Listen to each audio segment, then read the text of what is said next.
Yo, Philly! Sixers basketball is right around the corner with NBA training camp tipping off on September 28th, regular season starting in mid-October. So you see that thumbs up icon? Smash that, John. Like this video if you're excited for some Philadelphia 76ers basketball.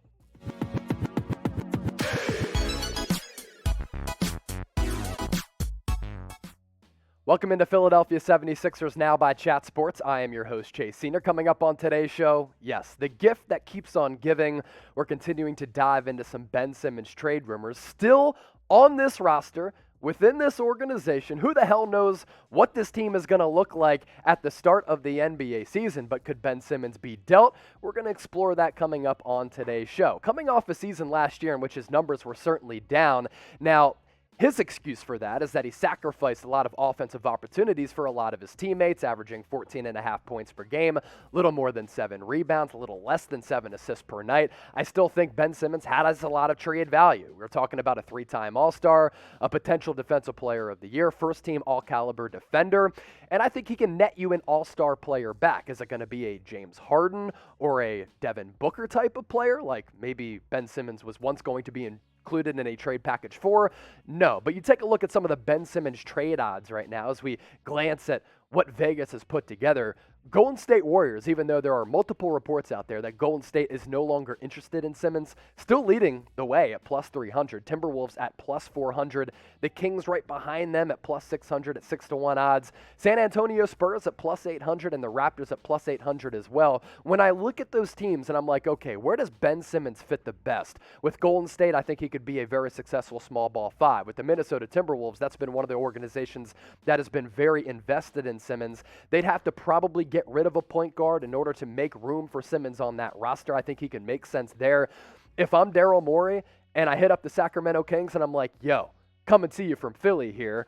This is Daryl Morey. Can I give you Ben Simmons for De'Aaron Fox? And they say yes. I'm doing that 10 times out of 10 because I'm very high on Fox. And with the San Antonio Spurs, I think Simmons would be able to finally be the centerpiece of a roster offensively with some shooters around him, and we'd be able to finally see him flourish. I do think that Ben Simmons needs to start taking jump shots because if he does, I think he's potentially a corner jump shot away from being a bona fide superstar in this league, but his shortcomings on the offensive end of the floor really reared its ugly head in the playoffs in that second round series against the Atlanta Hawks. But those numbers last year, still pretty solid, and it's all evidenced by what Ben Simmons can do, and it is a little bit of everything. As of right now, as I mentioned, Ben Simmons is still on this team. So if the season were to start tomorrow, this would be the Sixers starting 5, I believe, in my opinion. Now, I would flirt and I would test around with possibly putting Tyrese Maxey in as the starting 5, and maybe you move Ben Simmons to a small ball 4, or he can play 4 alongside Joel Embiid and give the primary ball handling duties to a guy like Maxey, who I think with volume can average between 15 to 20 points per game. But this is the Sixers starting 5 that did lock up the number 1 seed in the Eastern Conference. So if there is just some crazy shift and Ben Simmons is like, you know what, that bad blood, I don't care about it anymore. Let's run it back in Philly. That would be your starting 5. Do you think that Ben Simmons is going to get traded before the season? That's the question that producer Jeremy Beadling is cooking up for you. Type Y for yes, type N for no. Get those votes in the comment section. I'm still standing firm that I think Simmons is going to get dealt. I just think that relationship between him and Philly is way too contentious right now for this relationship to continue. Joel Embiid, after that playoff series against the Hawks, kind of threw him under the bus, even though he came to his defense a couple weeks ago on social media. Doc Rivers was asked, hey, can Ben Simmons be a point guard on a championship contender? And Doc Rivers said, you know what? I don't know the answer to that question. So I do think that Ben Simmons is going to get dealt, but we've seen crazy things happen before where these contentious relationships sometimes do get repaired. Now, Bleacher Report did put together some trade ideas. We do want to highlight this one for you. Would you be down for it? I mean, the Philadelphia 76ers getting CJ MCollum, and the Portland Trailblazers would get back Tobias Harris. In that instance, Ben Simmons would not be getting traded by Philly. And maybe this would help the roster just a bit because CJ McCollum is a guy who can kind of score from everywhere on the floor.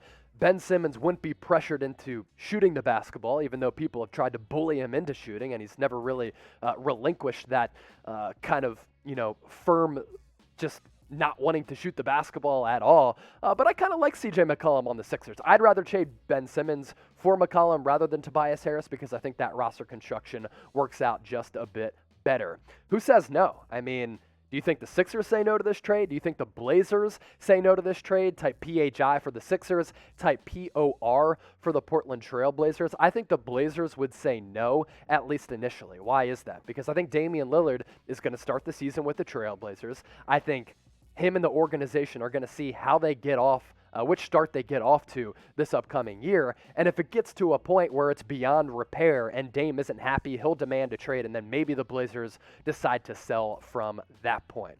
If you want to lay some future bets down on the NBA, over-under Sixers win totals, MVPs, Joel Embiid, it's going to be in the mix there. You can do so thanks to our sportsbook partner, BetUS. If you go to chatsports.com/bet and enter the promo code CHAT125, you get a 125% deposit bonus. You can make these wagers anywhere you're living across the United States. What that deposit bonus means is when you put $100 into your account, you get $225 of money to wager with. Odds to win the Eastern Conference. I know the Sixers roster is somewhat down. They weren't all that active in NBA free agency, but still, third best odds to win the East at 7-1.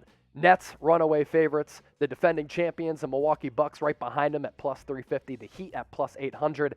And man, I can't even talk about the Atlanta Hawks anymore because they ripped my heart out of my soul, stomped on it, and then ice cold Trey was like, you know what, I'm throwing that thing in the freezer. I don't care about you, but Hawks plus 1,600 to win the Eastern Conference. As for CJ MCollum, I really like him, and I'm not sure that that fit with Damian Lillard has really come to fruition to the point where, you know, people are like, this is a championship duo. These guys can win rings together. They've had a little bit of postseason success. They made it to the Western Conference Finals a couple years ago in 2019 before getting knocked out by the Golden State Warriors in a sweep. The Warriors then lost that NBA Finals to the Toronto Raptors after the Raptors and the quadruple bounce with Philly. Yeah, you see what I'm doing? I mean, I'm just breaking my heart and breaking your hearts, and we're reliving all of the heartbreaks in Philadelphia. But that was the season where the Blazers made a little bit of a deep postseason run. But 4 of the last 5 years, they have been exited. They have been ousted in the first round of the playoffs. So again, I think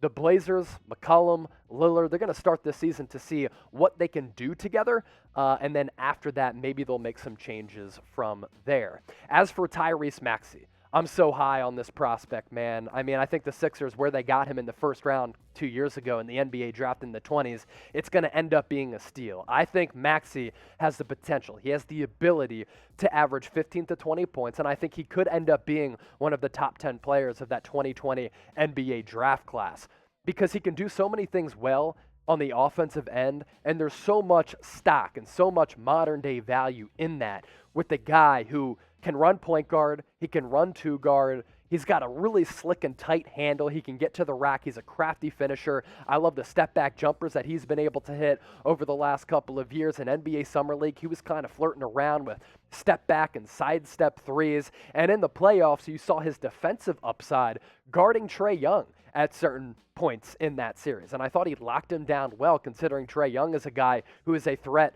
to score the basketball as soon as he crosses half court. So that's a good talking point I wanted to get to on today's show. With that, I transition to this. Do you think the Sixers should start Tyrese Maxey? Sound off in the comments section, Philly. Let me know. Type A for yes, type B for no. Be sure to get those votes in the comments section down below. As for what Maxey did last year as a rookie, there were certainly a lot of highs. There were some lows, but I'd say mostly Tyrese Maxey impressed a lot of people in the regular season as well as in the playoffs. On the fast break, this kid is fun to watch. He plays with such an exuberant energy that's very contagious. I thought he really saved the Sixers at points in that playoff series against the Atlanta Hawks.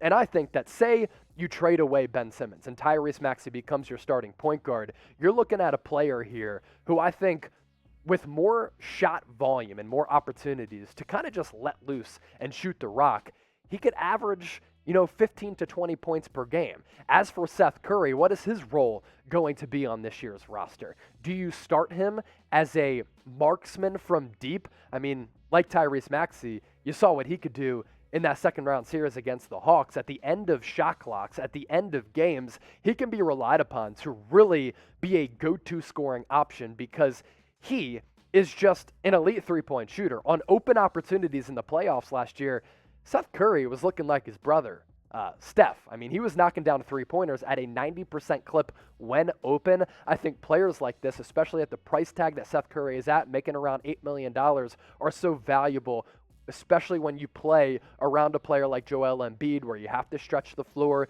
You want to take some of the burden off of Embiid in the low post, high post, and kind of stretch the floor a little bit to surround Embiid with shooters as Embiid's passing ability out of the low post continues to get better. As I mentioned off the top, NBA season is quickly approaching, and I know Sixers fans, you might be depressed about that Eagles loss against the 49ers. A lot of blown opportunities there.